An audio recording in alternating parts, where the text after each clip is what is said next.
Bismillahirrahmanirrahim. Assalamualaikum warahmatullahi wabarakatuh. Innal hamdalillah nahmaduhu wa nasta'inuhu wa nastaghfiruh wa na'udzu billahi min shururi anfusina was sayyiati a'malina. May yahdihillahu fala mudilla lahu wa may yudlil fala hadiya lahu. وأشهد أن لا إله إلا الله وحده لا شريك له وأشهد أن محمدا عبده ورسوله يا أيها الذين آمنوا اتقوا الله حق تقاته ولا تموتن إلا وأنتم مسلمون وبعد. Hadirin jamaah Masjid Agung Al-Ukhuwah Bandung yang Allah muliakan, para pendengar radio Roja Cileungsi, Roja Lampung, Roja Palembang, Roja Berau, Roja Pontianak, Roja Tanjung Pinang, Roja Surabaya, pendengar radio Al-Bayan Cianjur, pendengar radio Tarbiyah Sunnah Bandung, Radio 1 Lombok, Radio Amuba Pangkal Pinang, Radio Hidayah Pekanbaru, pemirsa Roja TV di mana saja Anda berada, Surau TV di Padang, Asyul TV di Pekanbaru, para netizen melalui Facebook ataupun YouTube atau Instagram atau media sosial lain di mana saja Anda berada. Alhamdulillah, kita kembali berjumpa melanjutkan kajian tentang rukun iman. Kita sudah sampai pada pembahasan rukun iman yang kedua, yaitu iman kepada para malaikat. Kita sudah membahas beberapa malaikat dengan tugas-tugas mereka. Sudah kita terangkan di antara malaikat ada yang ditugaskan yang berkaitan secara langsung dengan manusia. Ada malaikat penjaga. Sebagaimana firman Allah dalam Ar-Ra'd ayat yang ke-11, bagi setiap manusia ada malaikat yang menjaga di depan mereka dan di belakang mereka, menjaga manusia dari atas perintah dari Allah Azza wa Jalla. Maknanya setiap manusia ada malaikat yang menjaga dari kecelakaan atau musibah atau madarat yang tidak ditakdirkan akan menimpa mereka. Apabila datang takdir yang harus menimpa mereka, maka para malaikat penjaga itu pun berlepas diri dari hal itu dan tidak menjaganya. Ada lagi malaikat yang mendampingi manusia di kanan dan di kiri. Di kanan mencatat amal baik, di kiri mencatat amal buruk. Mereka disebut Raqib dan Atid. Allah berfirman, Anil yamini wa anis shimali qa'id. Ma yalfidhu min qawlin illa ladaihi raqibun atid. Ada malaikat di kanan dan juga di kiri. Tak ada satupun kata yang keluar dari mulut, terucap oleh mulut, kecuali di sampingnya ada raqib dan ada atid. Jadi bisa kita bayangkan di depan dan di belakang ada malaikat penjaga. Di kanan dan di kiri ada malaikat pencatat. Di sekeliling kita ini kita tidak pernah lepas dari penyertaan para malaikat dengan tugasnya masing-masing. Sekalipun kita berada di tempat sepi, tak ada manusia yang lainnya di sana, kita harus tetap meyakini, menyadari ada malaikat yang mengelilingi kita setiap detiknya, setiap saatnya. Sekalipun kita berada di dalam WC, maka Raqib dan Atid selalu mendampingi di dalam WC pun mencatat apa yang kita lakukan. Kalau kita melakukan keburukan di dalam WC, ya malaikat mencatat. Adapun malaikat yang tidak ikut masuk ke WC adalah malaikat rahmat. Adapun malakul maut, kalau sudah tiba masanya seorang mati, walaupun di WC, ikut ke WC. Mencabut nyawanya di WC. Malaikat pencatat amal baik, amal buruk ikut. Malaikat penjaga di depan, di belakang juga ikut. Sebuah hadis yang diriwayatkan oleh Imam Bukhari dan Imam Muslim. Berkata Rasulullah sallallahu alaihi wa alihi wasallam, "Yata'aqabuna fikum malaikatun bil-laili wan-nahar." Bolak-balik para malaikat malam dan para malaikat siang kepada kalian. Malaikat siang berjaga sejak mulai subuh sampai asar, dan malaikat malam sejak asar sampai subuh. Wa yajtami'una fi salatil fajr wa salatil asr. Lalu mereka berkumpul, kedua-duanya, malaikat penjaga siang, malaikat penjaga malam, dua-duanya berkumpul, bertemu pada waktu sholat fajar atau sholat subuh dan sholat asar. Lalu mereka menyaksikan sholat subuhnya orang, sholat asarnya orang. Dan inilah yang dimaksud dengan ayat yang terdapat dalam surah Ali Isra, "Inna Qur'anal fajri kana masyhuda." Sesungguhnya sholat subuh itu, sholat fajar itu adalah sholat yang disaksikan. Maksudnya disaksikan oleh dua kelompok malaikat penjaga siang dan penjaga malam.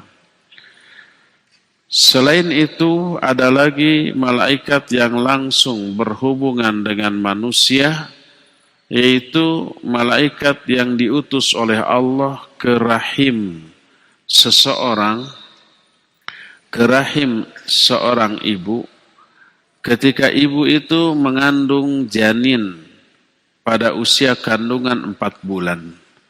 Diutus malaikat ke sana mencatatkan 4 poin, 4 perkara bagi bayi tersebut. Sebagaimana hadis sahih riwayat Imam Bukhari dan Imam Muslim.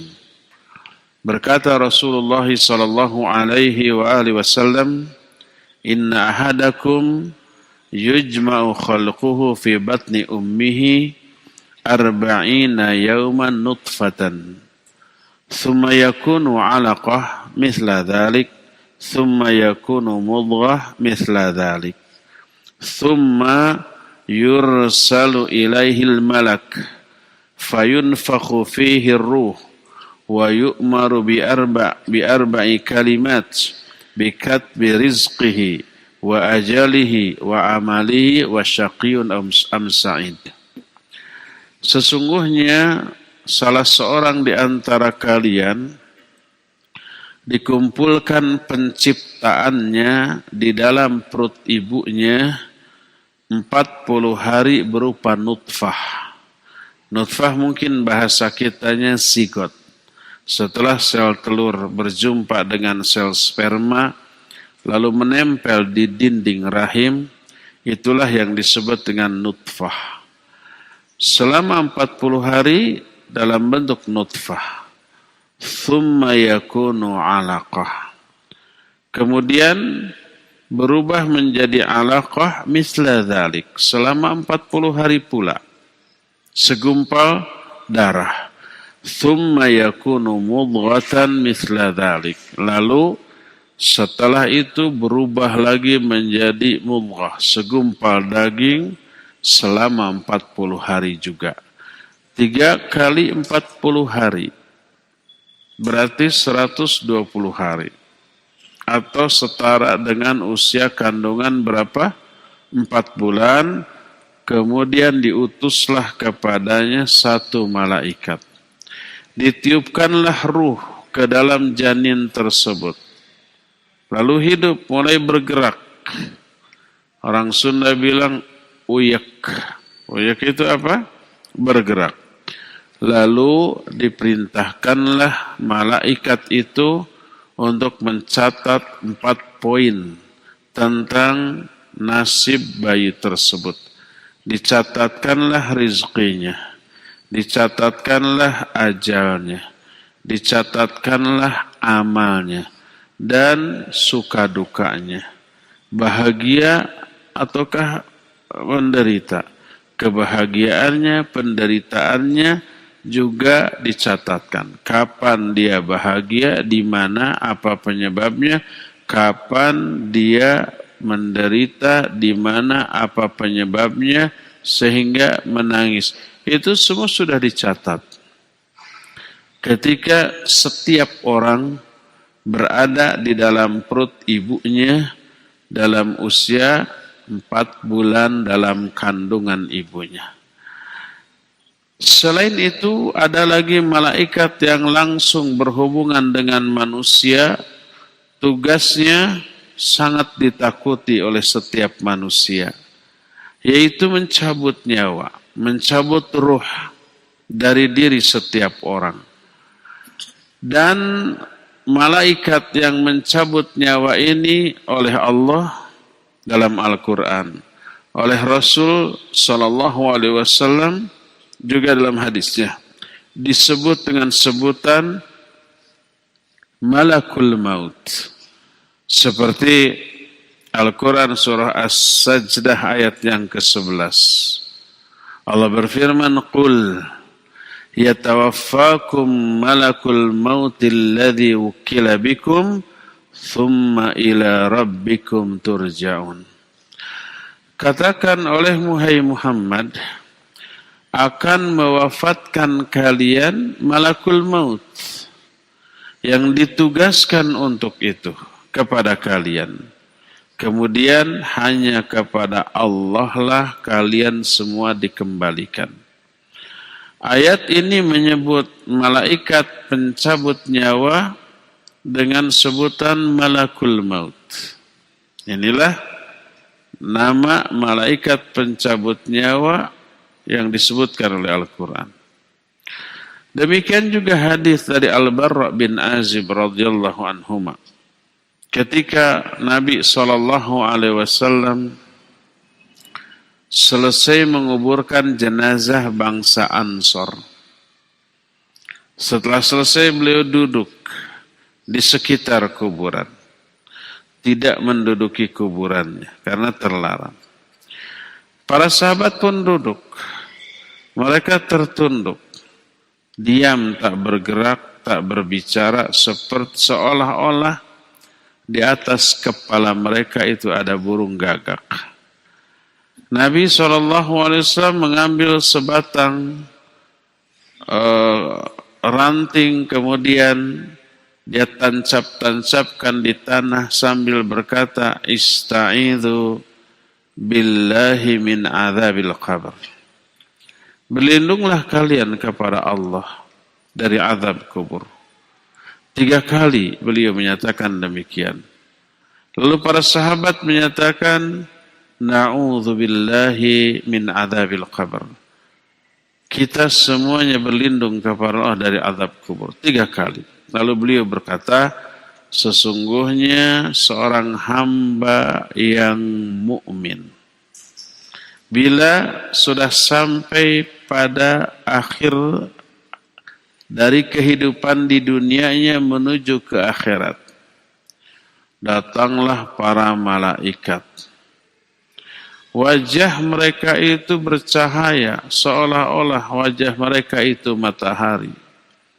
Datang dengan membawa kain kafan dari surga dan wewangian dari surga. Kemudian mereka itu duduk di sekitar orang mukmin yang akan mati itu dengan radius sejauh mata memandang. Thumma yaji'u malakul maut alaihi salatu wassalam hatta yajlisa inda ra'sih. Kemudian setelah itu datanglah malakul maut alaihi salatu wassalam.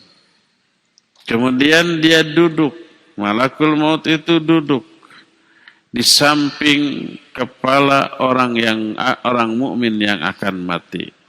Dan seterusnya, hadis ini panjang. Tapi penekanan kita adalah malaikat yang nanti akan mencabut nyawa oleh Nabi SAW disebut dengan sebutan malakul maut.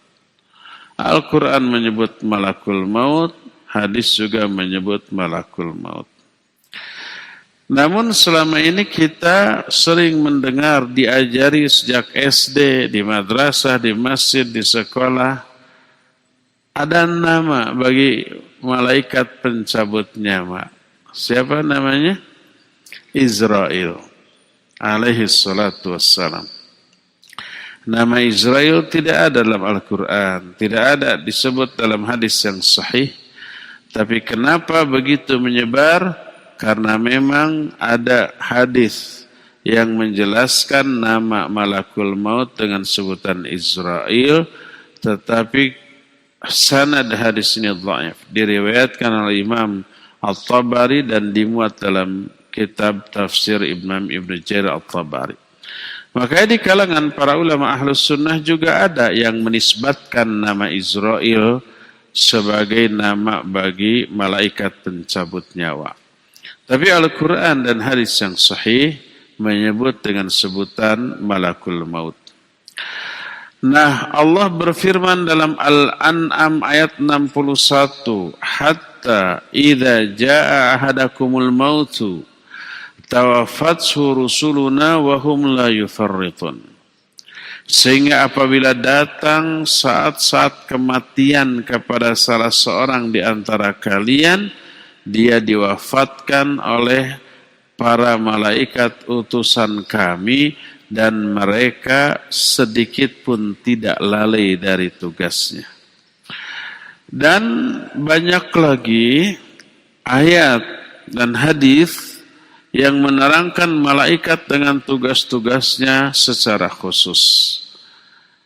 Intinya adalah Allah Azza wa Jalla telah menugaskan para malaikat baik di alam atas di langit ataupun di bumi.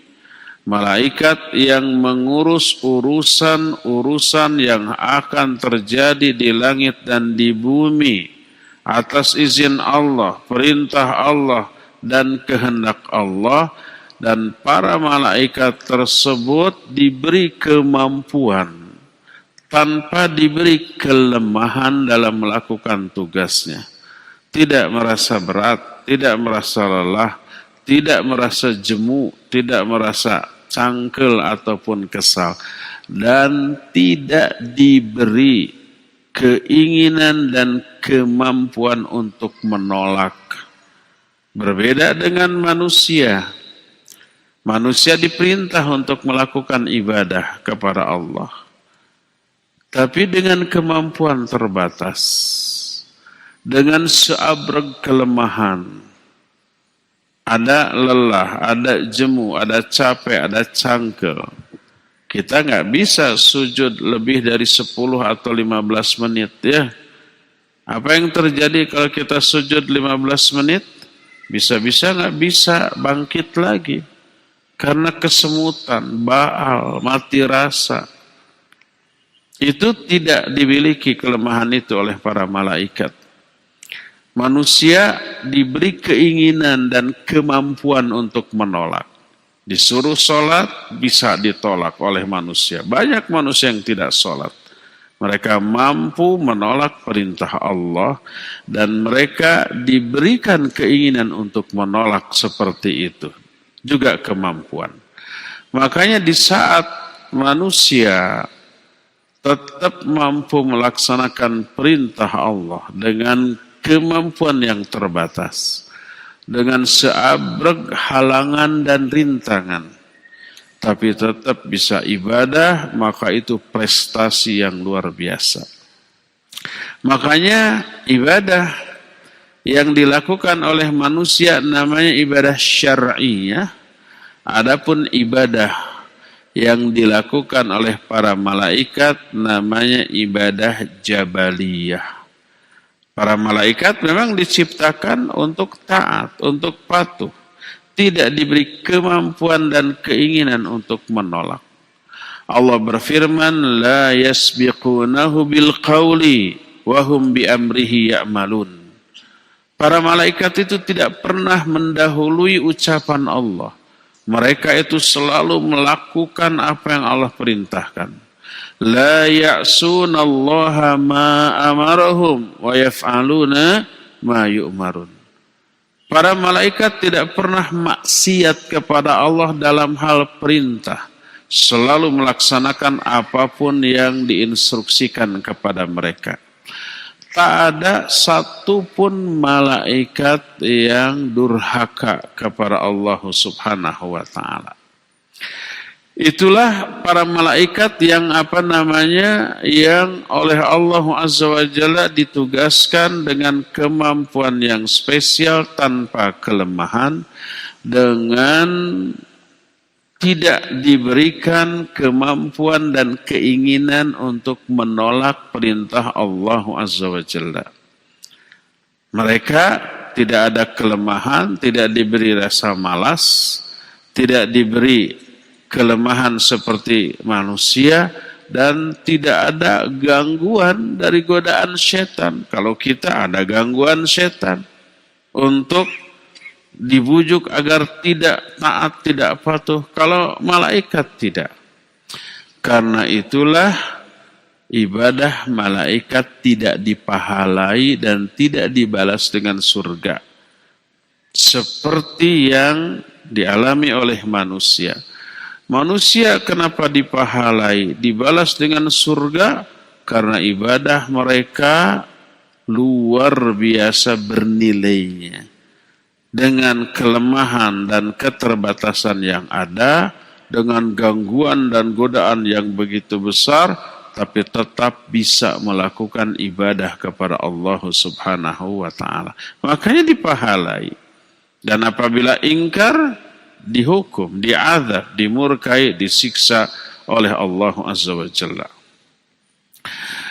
Karena para malaikat sebagai pelaksana atas perintah Allah tentang urusan yang terjadi di langit dan di bumi, kadang-kadang oleh Allah disebut malaikatlah yang menjadi pengatur urusan itu. Seperti Al-Quran surah An-Nazi'at ayat yang kelima, fal mudabbirati amra. Fal mudabbirat, al-mudabbirat artinya para malaikat yang mengatur amra urusan. Fal mudabbirati amra, demi para malaikat yang mengatur semua urusan. Karena mereka pelaksana. Urusan diatur secara langsung disebut oleh Allah, malaikatlah yang mengaturnya. Tapi kadang-kadang urusan pengaturan dinisbatkan kepada Allah. Allah yang mengatur. Allah berfirman dalam As-Sajdah ayat yang kelima, yudabbirul amra. Allah lah yang mengatur seluruh urusan. Di satu ayat disebut para malaikat yang mengatur satu urusan, di ayat lain Allah lah yang mengatur seluruh urusan. Apakah dua ayat ini bertolak belakang? Tidak. Karena realistis, sesuai dengan realita, sesuai dengan kenyataan. Malaikat sebagai pelaksana langsung dan Allah sebagai decision makernya, pembuat keputusan dan yang memerintahkannya. Allah memerintahkan, urus itu, maka disebut Allah lah yang mengurus urusan itu.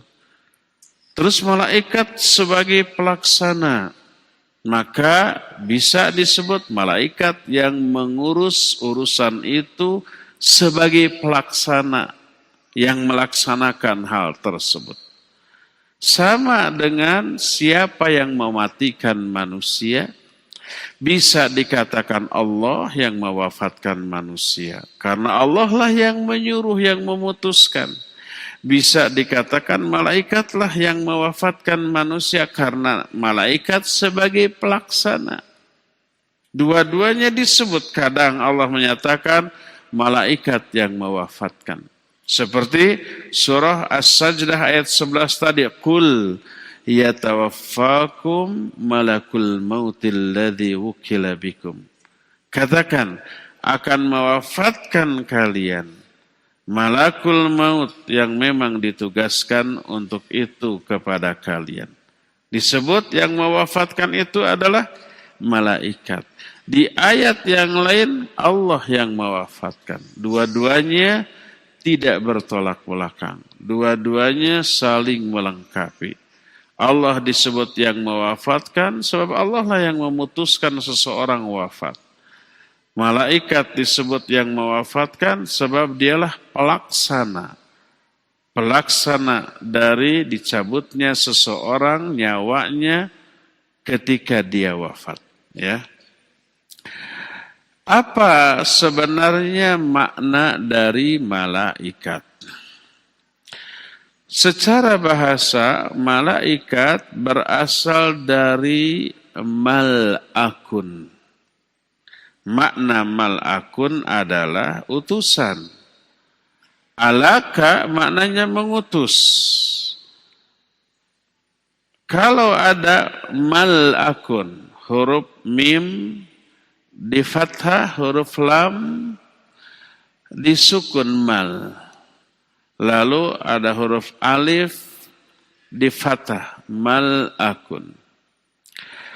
Orang Arab biasanya tidak suka kalau ada huruf vokal atau huruf mad seperti alif hidup. Adapun huruf yang selain huruf madnya mati seperti malakun. Nggak suka. Akibatnya huruf hamzahnya dibuang. Lalu lam yang tadinya mati menjadi fathah, jadi malakun. Sama dengan umpamanya, ada yang pernah belajar ilmu sharaf. Umpamanya ro'a. Apa fi'il mudhari'nya? Ya ro. Asalnya ro'a itu ro'aya. Tapi karena ya ini huruf mad, dimatikan ro'a saja. Ya. Fi'il mudhari'nya asalnya yar'ayu. Ro'aya yar'ayu.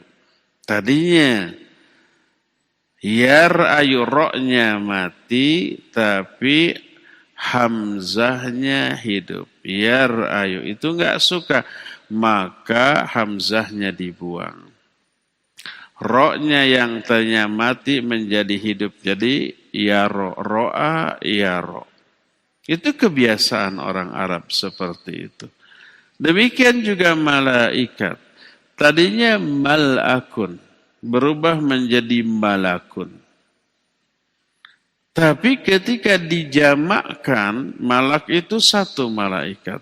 Dan ketika dijamakkan, huruf hamzah yang tadi hilang di fiil di isim mufrad muncul lagi, dimunculkan malaikatun. Malaik. Hamzahnya muncul lagi, lalu dikasih tak marbutah lil mubalaghah. Jadilah malaikat. Secara bahasa Malak artinya utusan. Alaka artinya mengutus. Oleh karena itu para malaikat adalah para utusan Allah untuk membawa perintah Allah disampaikan kepada makhluknya.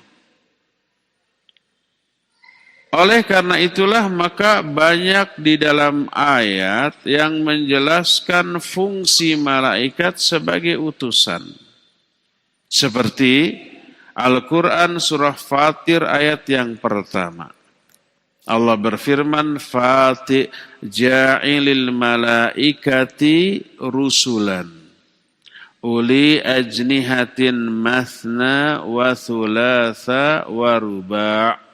Ini bukan ayat ta'addud. Ini bukan surah An-Nisa. Ini surah Fatir ayat 1. Ja'ilil malaikah.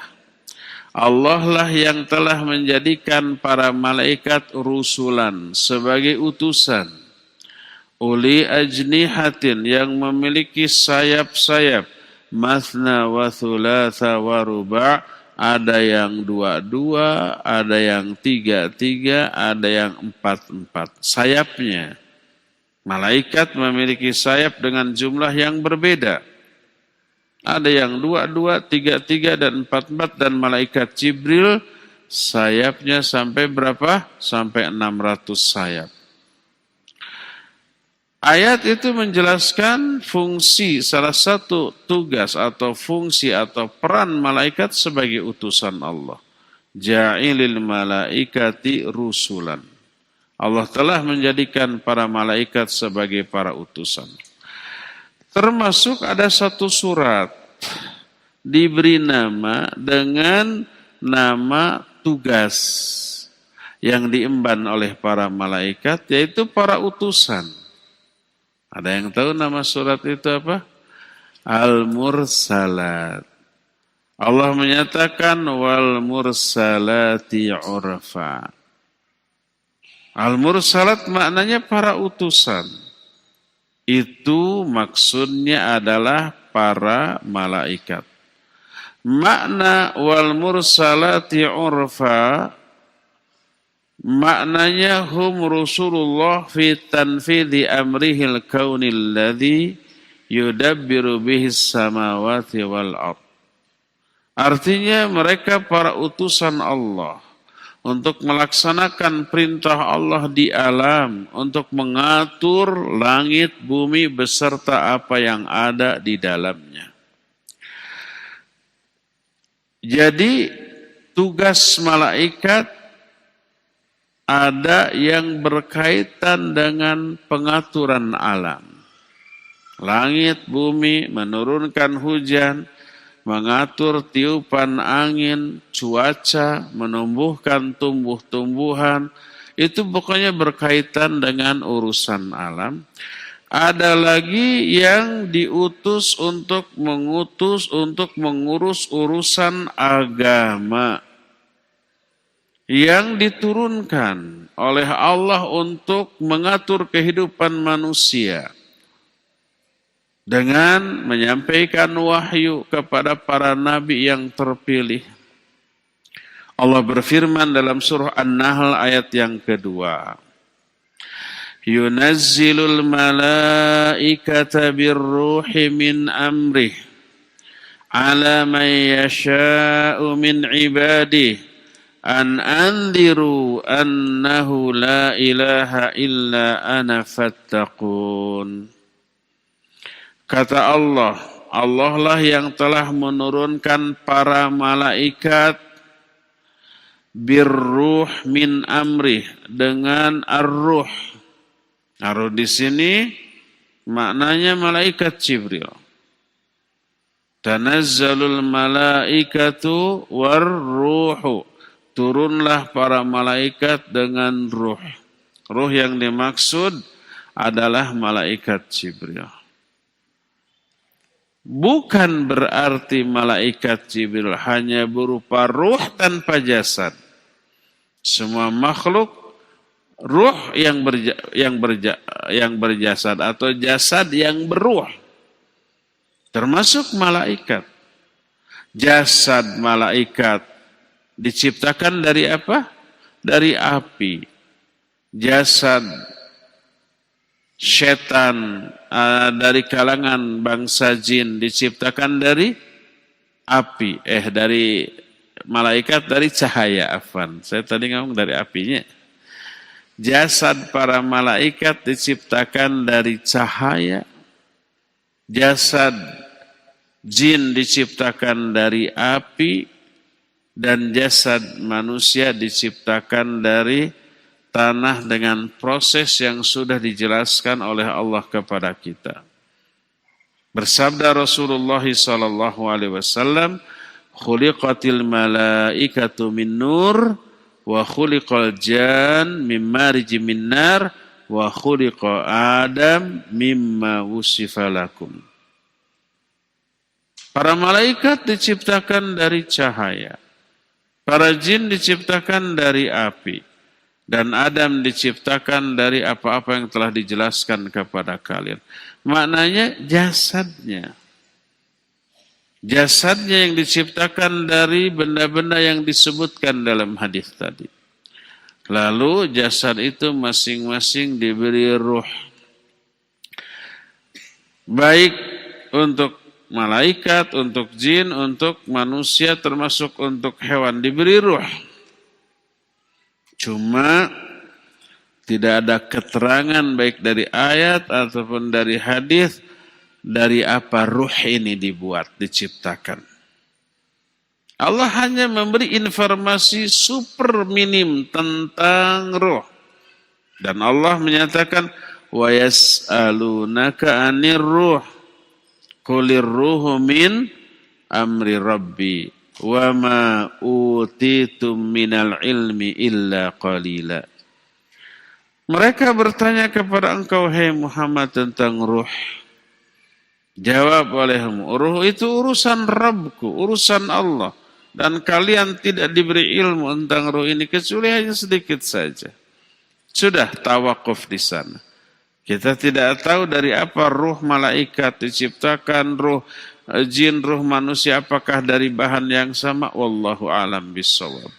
Apa yang tidak dijelaskan oleh agama berarti bukan bagian dari agama ini. Tak harus bersusah payah untuk memastikan, saya mah penasaran dari apa ruh ini, lalu ditelah, nggak akan ada keterangan. Ya. Nah, malaikat termasuk malaikat Jibril berjasad dan berruh. Dan suatu saat ruh para malaikat dicabut dan mati ketika ditiup sangkakala. Allah berfirman, wa nufikha fis-sur fasaiqa man fis samawati wa man fil ard illa man sya'allah. Ditiuplah sangkakala, lalu binasalah, matilah semua makhluk yang ada di langit, yaitu para malaikat, dan makhluk yang ada di bumi, salah satunya juga malaikat yang ada di bumi, kecuali beberapa makhluk yang Allah kehendaki. Ada beberapa makhluk yang tidak mati, tapi para malaikat mati. Lalu ulama ikhtilaf, siapa yang tidak mati? Di antara yang menyatakan Jibril, Mikail itu tidak. Terus wildan dan bidadari surga yang sudah diciptakan di surga juga tidak mati karena mereka diciptakan untuk abadi. Berdasarkan hal itulah maka seluruh malaikat memiliki ruh dan memiliki jasad. Adapun kenapa malaikat Jibril disebut dengan sebutan ruh? Karena beliau adalah hamilur ruh, pembawa ar-ruh. Dan ruh yang dibawa oleh Jibril maknanya adalah wahyu. Salah satu sebutan bagi wahyu, bagi Al-Quran adalah ruh. Karena salah satu di antara fungsi Al-Quran seperti fungsi ruh, menghidupkan jiwa yang tadinya sudah mati. Orang musyrik, orang kafir, jiwanya mati sudah. Makanya para ulama zaman baheula kalau melihat ada orang kafir berjalan, mereka bilang itu ada kuburan yang sedang berjalan. Kenapa orang kafir disebut kuburan yang berjalan? Karena badannya menjadi kuburan bagi jiwanya yang sudah mati. Jiwanya sudah mati, sudah terkubur di badannya sebelum badannya dikubur di dalam tanah.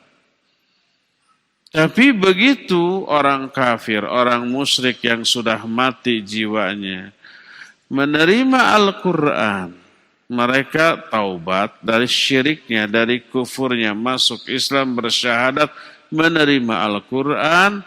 Al-Quran ini ibarat ruh yang kemudian menghidupkan kembali jiwa mereka yang sudah mati. Itulah yang dialami oleh para sahabat zaman baheula. Kurang gimana mati jiwa mereka, bikin patung disembah sendiri, ya. Anak-anak, bayi, wanita ketika bayi dikubur, dibunuh. Enggak ada jiwa kemanusiaannya, sudah mati sudah. Jiwanya sudah mati. Begitu mereka menerima Islam, hidup lagi dan menjadi manusia terbaik di sepanjang sejarah kehidupan manusia. Allah berfirman, kuntum khaira ummatin ukhrijat linnas. Berkata Nabi SAW, khairun nas qarni, thumma alladhina yalunahum, thumma alladhina yalunahum. Itu fungsi Al-Quran sebagai ruh. Allah berfirman di dalam Al-Quranul Karim, kadzalika wa kadzalika auhayna ilaika ruhan min amrina. Demikianlah kami wahyukan kepada engkau, hai Muhammad, ruh dari perintah kami. Yang dimaksud ruh yang diwahyukan adalah Al-Quran. Disebut ruh karena fungsinya seperti ruh. Kadang Quran disebut syifa, yaitu obat. Karena fungsinya seperti obat, mengobati jiwa yang terjangkiti penyakit syirik, kufur, bid'ah, maksiat, syubhat, syahwat, dan yang sejenisnya.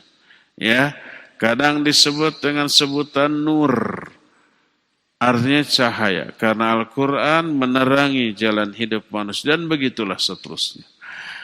Karena itu, maka Jibril sebagai satu-satunya malaikat pembawa wahyu disebut dengan sebutan Ar-Ruh. Allah berfirman, yunazzilul malaikata birruh min amrihi ala man yasha'u min ibadih. Allah telah menurunkan para malaikat dengan ruh atas perintah Allah kepada orang-orang yang Allah kehendaki di kalangan hamba-hambanya. Apa isi perintah Allah ini? An andiru annahu la ilaha illa ana fattaqun, yaitu berikan peringatan kepada manusia bahwa sesungguhnya tidak ada sesembahan yang hak selain aku, kata Allah. Maka bertakwalah kalian kepadaku. Itu Al-Quran surah An-Nahl ayat yang kedua. Dalam surah Al-Hajj ayat 75, Allah Azza wa Jalla berfirman, Allahu yastafi minal malaikati rusulan wa minan nas. Allah telah memilih di kalangan para malaikat sebagai para utusan dan juga di kalangan manusia. Di kalangan manusia ada manusia-manusia utusan Allah. Di kalangan para malaikat juga ada malaikat-malaikat yang menjadi utusan Allah Azza wa Jalla. Malaikat yang paling agung adalah malaikat Jibril alaihi salatu wassalam. Diberi gelar oleh Allah dengan sebutan Al-Amin, artinya yang terpercaya, amanah, tidak mungkin dusta, tidak mungkin khianat dari apa yang Allah perintahkan. Allah berfirman dalam surah Asy-Syu'ara 192 sampai 195, wa innahu latanzilu rabbil alamin nazala bihir ruhul amin ala qalbika litakuna minal munzirin bilisanin arabiyyin mubin. Kata Allah, sesungguhnya Al-Quran ini diturunkan dari Rabbul Alamin, dari Allah, penguasa semesta alam. Nazala bihir ruhul amin, yang dibawa turun oleh Ar-Ruhul Amin. Ruh yang amin, yang terpercaya. Maksudnya malaikat Jibril. Malaikat Jibril oleh Allah diberi sebutan Al-Amin. Yang terpercaya, yang amat sangat amanah.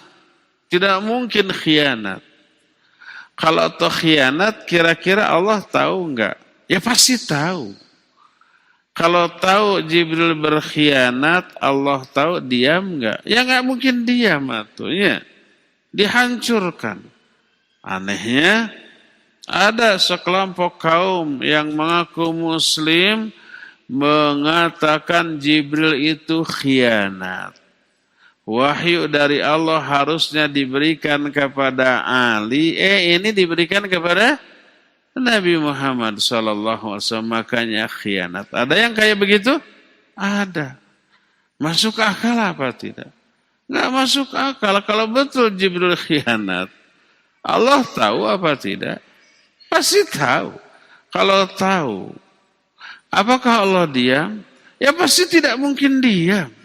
Jangankan malaikat Jibril, Nabi Muhammad SAW seperti yang sering kita bahas, oleh Allah diancam. Sedikit Nabi berbicara tentang wahyu, tentang agama yang bersumber dari akalnya, dari fikirannya, tanpa instruksi dari Allah, mengada-ada sebagian perkataan atas nama Allah, mati itu Nabi Muhammad SAW. Allah ungkapkan ini dalam surah Al-Haqqah 44 sampai 48. Walau taqawwala alaina ba'dal aqawil la akhadna minhu bil yamin. Thumma laqata'na minhu al-watin. Fama minkum min ahadin anhu hajizin. Seandainya dia, yaitu Muhammad SAW, mengada-adakan sebagian perkataan atas nama kami, atas nama Allah, ngarang-ngarang omongan beliau pribadi, tapi dinisbatkan, diaku-aku, diklaim sebagai wahyu Allah. Kami pegang dia dengan tangan kanan kami, lalu kami putus urat lehernya seketika itu juga. Tak ada seorang pun di antara kalian yang bisa menyelamatkan dia dari pemutusan urat leher itu. Dia ancam. Makanya mustahil Nabi SAW khianat. Apalagi malaikat Jibril yang seluruh malaikat disifati la ya'suna Allaha ma amarahum. Tidak pernah maksiat kepada apa yang Allah perintahkan. Makanya Allah menyebut dengan sebutan Ar-Ruhul Amin. Jadi Al-Quran dibawa oleh malaikat Jibril yang terpercaya ala qalbika, kepada hatimu, litakuna minal munzirin, agar kamu termasuk orang yang memberi peringatan, bilisanin Arabi mubin, dengan lisan bahasa Arab yang jelas, yang gamblang. Itu Al-Quran surah Asy-Syu'ara ayat 192 sampai 195. Dalam surah An-Nahl 102 Allah berfirman, Qul nazzalahu ruhul qudus min rabbika bil haqq. Katakan oleh Muhammad, Al-Quran diturunkan oleh Ruhul Qudus. Maknanya adalah para malaikat Jibril. Mir rabbika, dari Rabbmu, bil haqqi, dengan sebenar-benarnya. Ya. Para sahabat sudah pernah berjumpa dan melihat langsung malaikat Jibril. Mendengar suaranya.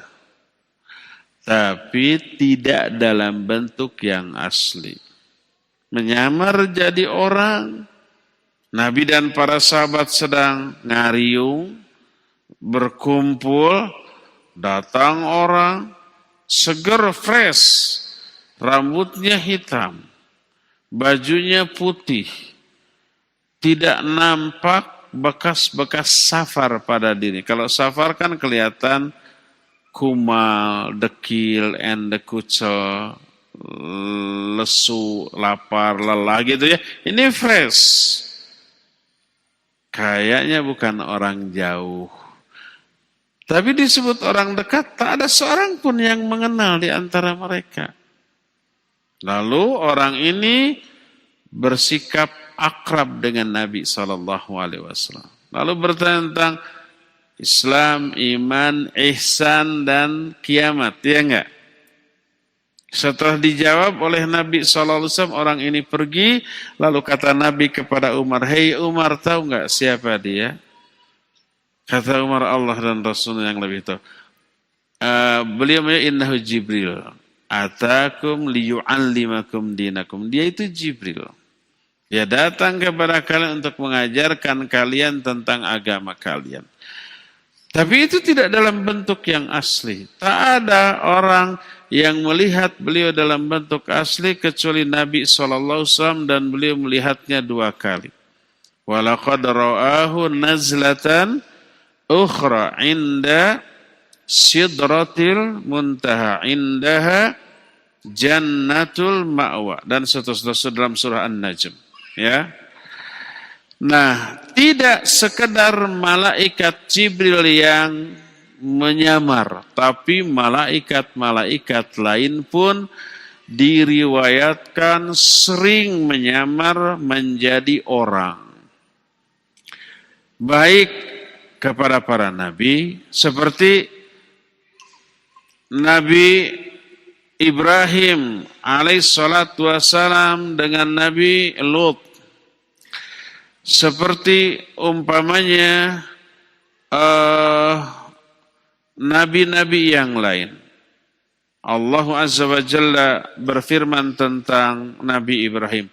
Hal ataka hadithu dhaifi Ibrahim al-mukramin. Apakah sudah sampai berita kepadamu tentang tamu-tamu Ibrahim yang dimuliakan? Iddakhalu alaihi faqalu salama. Qalu salamun qaumun munkar. Datang tamu itu menyampaikan salam. Dijawab oleh Nabi Ibrahim salamnya, qaumun munkarun. Oh, kalian orang-orang yang tak dikenal. Mungkar itu maksudnya tidak diketahui. Orang asing. Faragha ila ahli. Faja'a bi'ijlin samin. Faqarrabahu ilaihim. Qala ala ta'kulun. Sedemikian dermawan Nabi Ibrahim, kedatangan tamu yang tidak dikenal, dijamunya luar biasa. Masuk ke rumahnya, disiapkan anak sapi guling. Bukan kambing, anak sapi guling. Yang sudah dibakar. Musafir sudah jauh-jauh datang, capek, lelah, lapar, haus. Faqarrabahu ilaihim. Mengebayangkannya aja udah ngiler kita. Disajikan, dihidangkan. Anehnya, jadi toel-toel acan. Oleh si tamu. Apa maknanya? Disentuh pun tidak, kebayang lahap karena lapar, ini disentuh pun tidak mau makan. Qala ala ta'kulun, kenapa kalian tidak makan? Fa'aujasa minhum khifah. Muncul rasa takut dalam diri Ibrahim kepada orang-orang ini. Jangan-jangan ini akan berbuat jahat. Malaikat tamu itu tahu, la takhaf, jangan kamu takut. Wabasyaruhu bighulamin alim. Lalu tamu ini memberi kabar gembira bahwa Nabi Ibrahim akan punya anak. Ternyata ini malaikat. Nah, di beberapa ayat selanjutnya Ibrahim bertanya, "Fama khatbukum ayyuhal mursalun?" Bagaimana kisah kalian wahai para utusan? Jadi berwujud manusia. Tidak hanya kepada para nabi, para malaikat pun bisa menjelma menjadi orang menemui orang biasa. Baik orang yang soleh ataupun bahkan orang yang durhaka, yang salah. Kalau yang soleh ya sering ya. Yang durhaka pernah kita menceritakan 3 orang yang apa? Miskin dan cacat. Cacatnya itu 1, seluruh badannya penuh dengan borok-borok penyakit kulit. Yang keduanya botak. Yang ketiganya buta. Cacat, miskin, sering diejek orang. Didatangi malaikat. Dan kisah ini sering diceritakan. 2 di antara 2 orang ini durhaka dan 1 adalah orang yang bersyukur kepada Allah. Yang durhaka dikembalikan menjadi sebelumnya. Seperti sebelumnya. Ya miskin, ya cacat. Padahal sudah diberi kekayaan dan kesembuhan. Tapi ingkar kepada nikmat Allah, kufur kepada nikmat Allah. Nah, ini semuanya menunjukkan malaikat diberikan kemampuan untuk menjelma menjadi orang. Tapi tidak pernah ada riwayat kecuali yang dhaif. Tidak pernah ada ayat atau hadis yang sahih yang menceritakan bahwa malaikat pernah menyamar menjadi binatang. Tidak. Kalau jin ya ada. Kedua, juga tidak pernah ada riwayat baik Quran ataupun hadis sahih yang menjelaskan malaikat pernah menyamar menjadi orang berjenis kelamin laki-laki, berjenis kelamin perempuan, apalagi banci, enggak.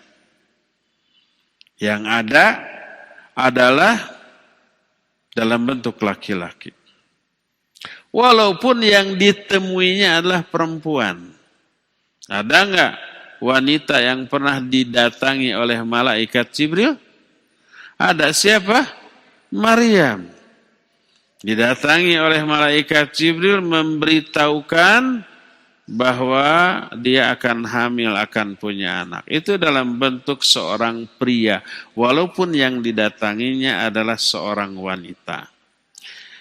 Dari sinilah maka para ulama menegaskan seorang yang berilmu tak akan mungkin tertipu dengan penyamaran setan yang mengatasnamakan malaikat.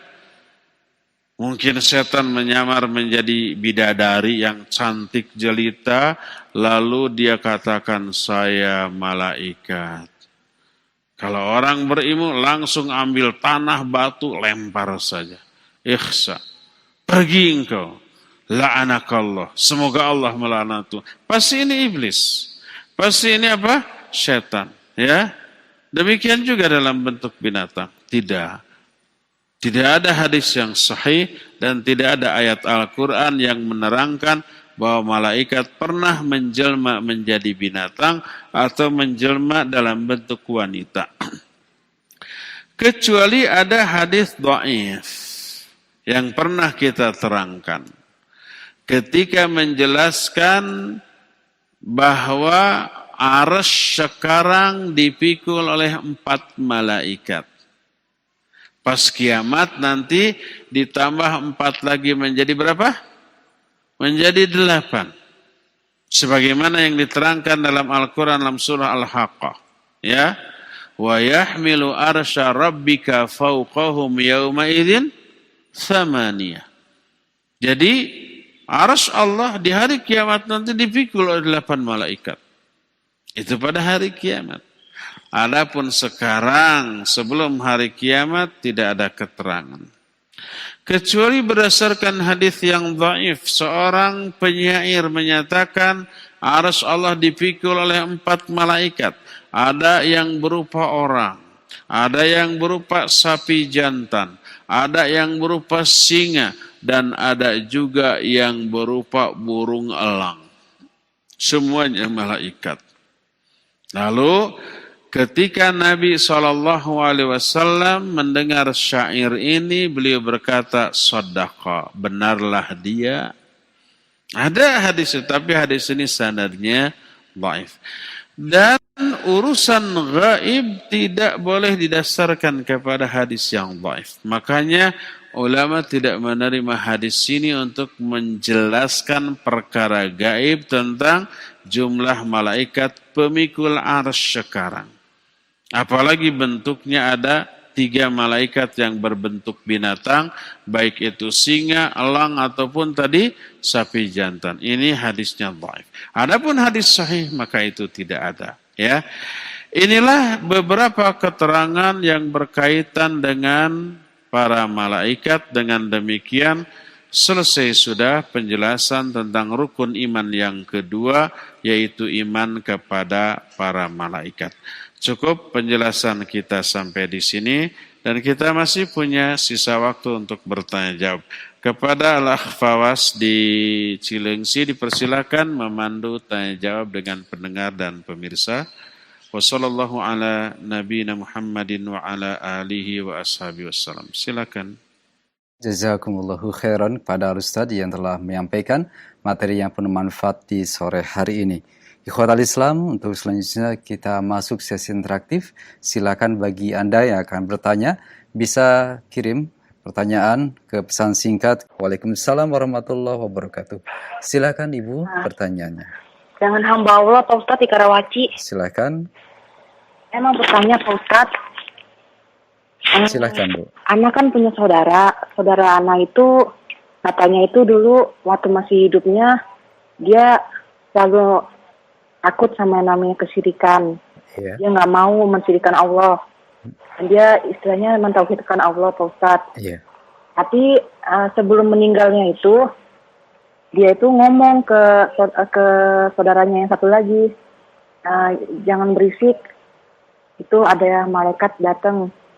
Itu benar nggak Pak Ustadz? Nah akhirnya dia nggak lama sudah ngomong malaikat datang, dia meninggal Pak Ustadz. Itu apakah karena pengaruh dia mentauhidkan Allah itu Pak Ustadz? Akhirnya bisa melihat datang malaikat begitu ya Bu ya? Iya. Baik. Ya. Terima kasih Ibu, barakallahu fiik. Waalaikumsalam warahmatullahi wabarakatuh. Silahkan Ustaz. Iya, Ibu di Karawaci, barakallahu fiik.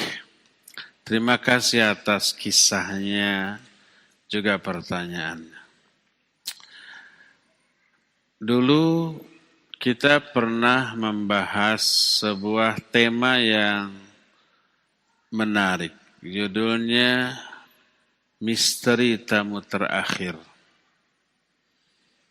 Yang dimaksud misteri tamu terakhir adalah peristiwa-peristiwa gaib yang akan teralami oleh orang yang akan mati. Dan itu hanya dialami, dilihat oleh yang bersangkutan, oleh orang yang akan mati. Salah satunya adalah didatangi malaikat. Hadis dari yang tadi disebutkan, Al-Bara' bin Azib radhiyallahu anhuma menceritakan bahwa apabila seorang mukmin akan mati, dia didatangi oleh para malaikat yang wajahnya cerah, membawa kain kafan dan aroma wewangian dari surga, lalu duduk di sekitar orang yang mati itu dengan radius sejauh mata memandang, lalu datang malaikat. Dan itu salah satu misteri yang teralami oleh orang yang mati.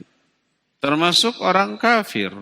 Cuma ketika orang kafir, malaikat yang mendatanginya malaikat yang kejam, yang wajahnya galak, yang hitam, membawa kain kafan dari neraka. Lalu duduk di sekitar orang yang akan mati terus sama.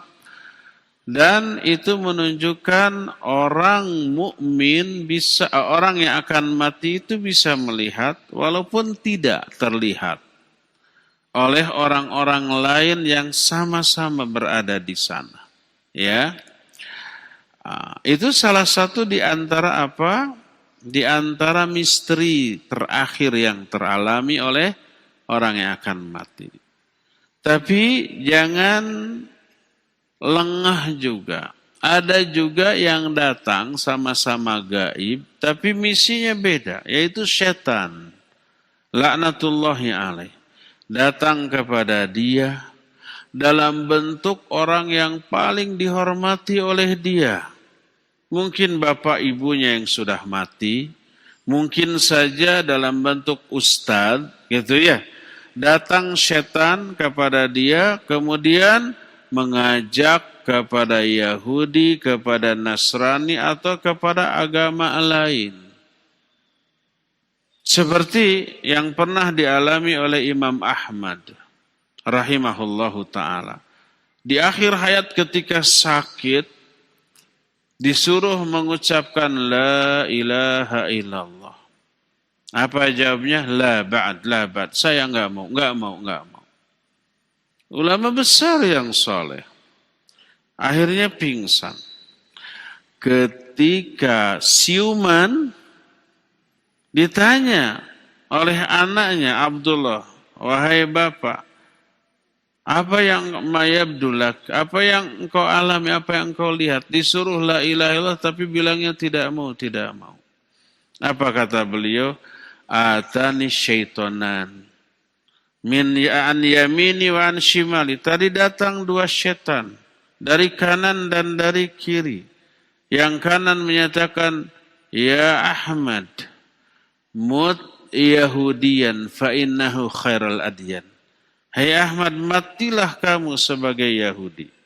Karena Yahudi itu sebaik-baik agama. Kata yang kiri, mut Nasraniyan fa innahu khairal adyan. Matilah kamu sebagai Nasrani karena itu sebaik-baik agama. Aku jawab tidak. Ternyata jawaban tidak itu bukan tidak mau mengatakan la ilaha illallah, tapi apa? Membantah ajakan setan laknatullah alaih. Kisah ini dituturkan oleh para ulama di antara Imam Al-Qurtubi dalam kitab At-Tadhkirahnya. Berkata Syekhul Islam Ibn Taimiyah rahimahullahu ta'ala. Kata beliau, ini tidak mesti teralami oleh setiap orang yang akan mati. Ada yang mengalami, ada yang tidak. Ada yang diajak bukan ke Yahudi atau Nasrani, tetapi kepada pemahaman yang keliru dari Islam. Mungkin diajak ke aliran yang sesat, yang mengatasnamakan umat Islam, dan ini yang dimaksud dengan doa Rabbana la tuzigh qulubana ba'da id hadaitana wa hab lana min ladunka rahmah innaka antal wahhab. Ya, jadi setan datang. Malaikat yang akan mencabut nyawa dan dibarengi dengan rombongan malaikat yang mengiringinya juga datang, dan ini mungkin terlihat oleh orang yang akan mati tersebut, ya. Semoga orang yang tadi diceritakan oleh ibu dari Karawaci tadi seorang yang soleh, betul ahli tauhid, dan semoga yang dia lihat itu benar para malaikat dan dia sudah mempersiapkan diri untuk hal itu dan wafat dalam keadaan husnul khatimah, ya. Amin. Ya, silakan lagi Fawaz. Terima kasih, jazakumullahu khairan jawaban dan nasihat Al-Ustadz. Demikian ibu yang di Karawaci. Selanjutnya masih dari penelpon, kami coba sapa kembali. Silahkan. Ya, naam, sudah masuk Bapak atau Ibu? Waalaikumsalam warahmatullahi wabarakatuh. Silakan Ibu pertanyaannya. Iya, dengan Ibu Nur Dapiris. Silakan. Begini Ustadz, apakah ada keterangan dari Al-Quran hadis kalau syaitan itu tidak merasa sakit diazab di neraka? Terima kasih. Assalamualaikum warahmatullahi wabarakatuh. Waalaikumsalam warahmatullahi wabarakatuh. Terima kasih Ibu. Silakan Ustaz. Barakallahu fiik ibu yang tadi bertanya. Setan tidak merasa kesakitan. Kata siapa? Kalau tidak merasa kesakitan atau bukan siksaan, ya enggak? Mereka merasa apa? Merasa menderita, tersiksa, sakit yang tak terkira. Mungkin alasan orang yang berkata demikian kan setan diciptakan dari api, sedangkan neraka juga adalah api. Api membakar api sehingga tidak merasa tersiksa. Mungkin itu ya pikirannya. Sekarang begini. Manusia terbuat dari tanah. Ayo kita timpuk dengan tanah. Sakit apa tidak? Ya sakitlah ya. Jadi yang dimaksud manusia terbuat dari tanah. Apakah badan kita ini murni tanah? Tidak. Bahan dasarnya, bahan asalnya tanah. Tapi setelah menjadi manusia ya terdiri dari daging, dari tulang, dari darah. Tidak lagi berwujud tanah. Yang apabila kita ditimpuk dengan tanah, baik tanah yang keras atau yang lembek tapi keras, apa sakit apa tidak? Tentu saja sakit. Setan dari kalangan bangsa jin juga demikian. Terbuat dari api, tapi wujudnya bukan lagi berupa api. Kalau mereka terkena api, ya kepanasan. Jangankan di akhirat. Di dunia setan terbakar oleh api, ya terbakar mati. Ketika gunung, umpamanya di gunung itu ada bangsa jin, komunitas bangsa jin. Lalu gunung itu pecah. Bukan pecah apa? Meledak. Apa? Meletus. Ada apinya? Ada. Ada laharnya? Ada. Jin-jin yang ada di sana juga lari. Menyelamatkan diri. Kalau ada di sana tetap ya mati. Seperti orang. Walaupun bahan dasar pembuat jin adalah dari api, tapi tidak berarti wujud fisiknya ini berupa api. Tidak. Makanya banyak orang yang mungkin pernah melihat penampakan jin, tapi tak pernah mereka melihat dalam bentuk api gitu berjalan. Enggak pernah. Karena itulah kalau mereka dimasukkan ke dalam neraka ya tentu saya tersiksa. Ini yang pertama. Kedua, bentuk siksa dalam neraka tidak sekedar dibakar. Tidak. Ada dalam bentuk dirantai, ada yang bentuk ditusuk, ada yang dengan bentuk yang lain-lainnya. Jadi setan pun merasa tersiksa, menderita kesakitan di dalam neraka karena itu siksaan bagi mereka yang apabila mereka tidak merasa tersiksa dan kesakitan tentu saja bukanlah sebuah siksaan ya. Wallahu a'lam. Silakan lagi Fawaz terakhir ya. Terima kasih jazakallahu khairan jawaban dan nasihat Al-Ustaz. Satu pertanyaan terakhir dari pesan singkat dari Ibu Ummu Aisyah di Bekasi. Assalamualaikum warahmatullahi wabarakatuh. Ustaz, sering saya mendengar ada cerita tentang selamatnya anak-anak balita atau bayi dari musibah atau kecelakaan dan disebutkan bahwa itu adalah bentuk penjagaan secara khusus dari malaikat.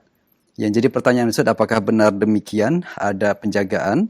Kemudian bolehkah menyebut atau menisbatkan adanya penjagaan dari malaikat terhadap manusia secara khusus? Mohon nasihat dan penjelasan dari Ustaz. Jazakallahu khairan. Barakallahu fiik Ibu Nur di Bekasi. Tadi sudah diterangkan ada malaikat penjaga di depan dan di belakang.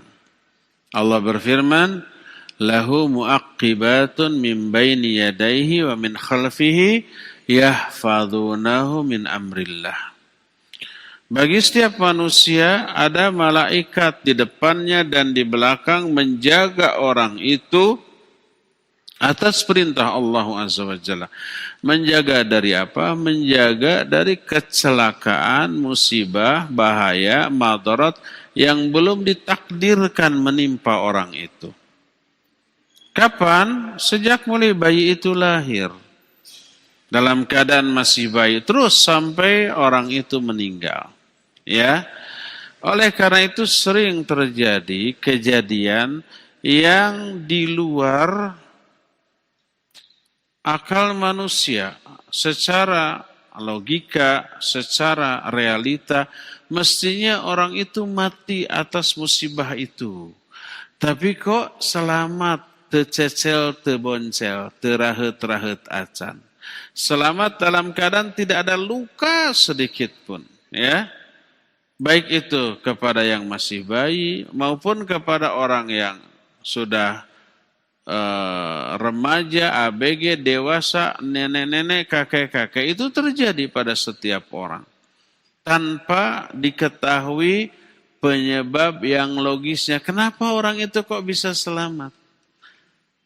Itu kejadian itu banyak. Dan ini adalah peran malaikat penjaga. Selama belum ditakdirkan seseorang celaka, dapat musibah, memperoleh mara bahaya, selama itu malaikat selalu menjaga, melindungi dia atas perintah Allah dari kecelakaan yang tidak ditakdirkan. Kecuali kalau memang sudah ditakdirkan, malaikat lepas diri dari penjagaan itu, lalu musibah itu pun menimpa orang tersebut. Dan itu bisa terjadi baik kepada bayi ataupun kepada orang dewasa. Ya, demikian. Ya, cukup sampai di sini. Insyaallah kita akan berjumpa kembali. Subhanakallahumma bihamdik asyhadu an la ilaha illa anta astaghfiruka wa atubu ilaik. Walhamdulillahirabbil alamin. Wassalamualaikum warahmatullahi wabarakatuh.